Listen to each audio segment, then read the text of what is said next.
I'm going crazy.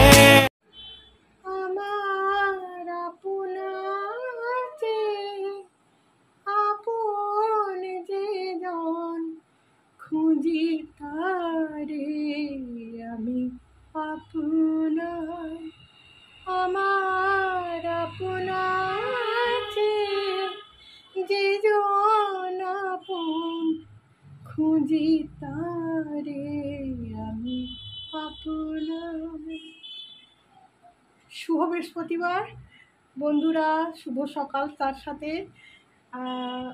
এই মুহূর্তে স্নান বলছি, জামা কাপড় ছেড়ে, বাসি জামা কাপড় ছেড়ে এখন নিচে নামবো।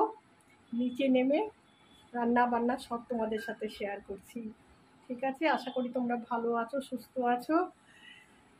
তো যারা আমার এখনও চ্যানেলটা সাবস্ক্রাইব করোনি তারা সাবস্ক্রাইব করে দিও, লাইক করো, শেয়ার করো যদি ইচ্ছে হয়, আর ভিডিওটা একটু ভালো করে দেখো, এইটুকুই রিকোয়েস্ট রেখে আজকে ব্লগটা শুরু করতে যাচ্ছি। চলো সাথে থাকো।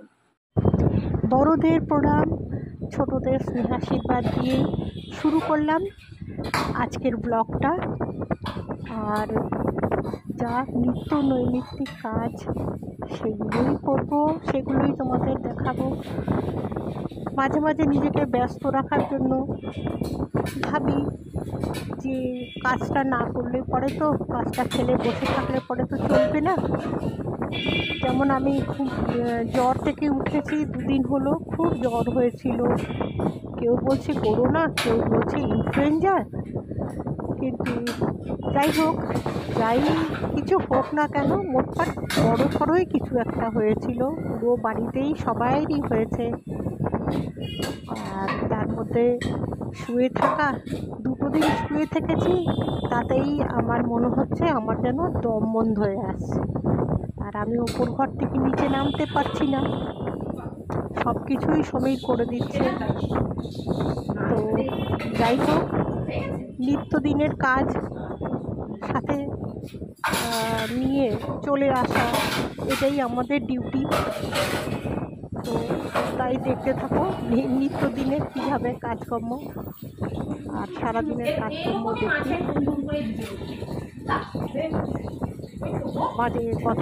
মাঝে মাঝে ফাঁকে ফাঁকে আমাদের জায়েদের কথাবার্তা। ক্লান্ত হয়ে গেছি। আজকে রেসিপি করব, রান্নার মধ্যে করব মাছের মাথা দিয়ে কাটা চচ্চড়ি। আর মানে আজকের দুপুরের লাঞ্চ আর কি, লাঞ্চ মেনু কাটা চচ্চড়ি। এই 5 ফোড়ন দিয়ে, শুকনো লঙ্কা দিয়ে পেঁয়াজটা একটু ভাজা ভাজা করে নিলাম, তার মধ্যে একটু রসুন বাটা দিলাম, তার মধ্যে মাছের মাথা ভেজে দিয়ে দেবো, আর আলু দিয়ে করবো এটা। আর আদা রসুন, অল্প করে আদা দিয়েছি, আর রসুনটা একটুখানি পরিমাণে বেশি দিয়েছি, দিয়ে ওটাকে শিলনোড়াতে বেটে, আজকে আমি শিলনোড়াতে বেটে ফেলার একটা বেশ মজা আনন্দ উপভোগ করলাম। কারণ আমি জানি বাটা মশলার আনন্দই আলাদা, স্বাদই আলাদা। তো চলো দেখতে থাকো। সবসময় হয়তো এই যে মুখে বলে হয়তো করে উঠতে পারি না, কেননা কাজ করা আর ব্যস্ততার মধ্যে যতটুকু পারছি তোমাদের দেখিয়ে দিচ্ছি। আর সাথে থাকো, দেখতে থাকো। ওতে আরেকটা আলু, পেঁয়াজও লাগবে।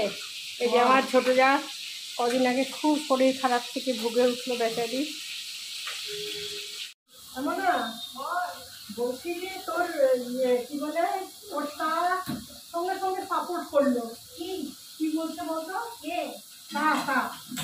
আরে ভাই বলছে যে হ্যাঁ ঠিকই বলেছে, তো ও দাঁত সাবানই ব্যবহার করবে।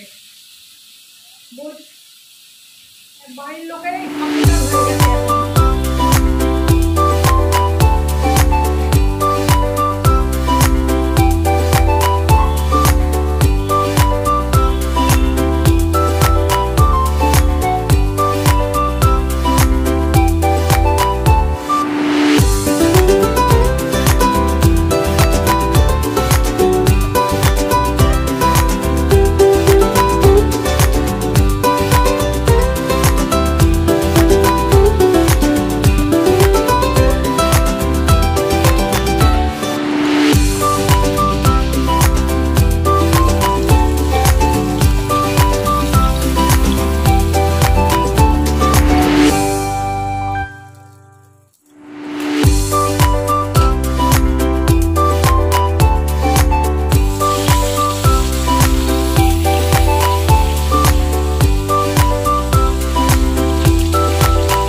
কোথায় যাচ্ছ?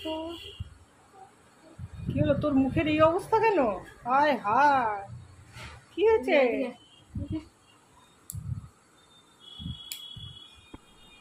কি হয়েছে? মামের স্কুলে যাওয়া অ্যালার্জি। দেখ, মামকে স্কুলে যেটুকে টাটা করে দিয়ে দিলাম, এসে আবার রান্নাঘরের কাজ সামলে নিলাম। আর শুধু এবেলা করলে তো চলবে না, রাতের জন্য একটা তরকারি করে রাখতে হবে। মাছের ঝোলের সাথে একটা আলু পটলের তরকারি করে রাখলাম। সব কিছুই সারাদিন তোমাদের সাথে শেয়ার করলাম। অবশ্যই করে জানিও আমার ব্লগগুলো তোমার কেমন লাগে। ডিম শুরু করেছি, আবার তিনটা এখন আপাতত আমরা দুজনেই আছি, একজন ঘরে ঢুকেছে। তিনটা আবার রাতে তোমাদের গুড নাইট জানাচ্ছি। গুড নাইট, গুড নাইট বলে দেয়। Good night.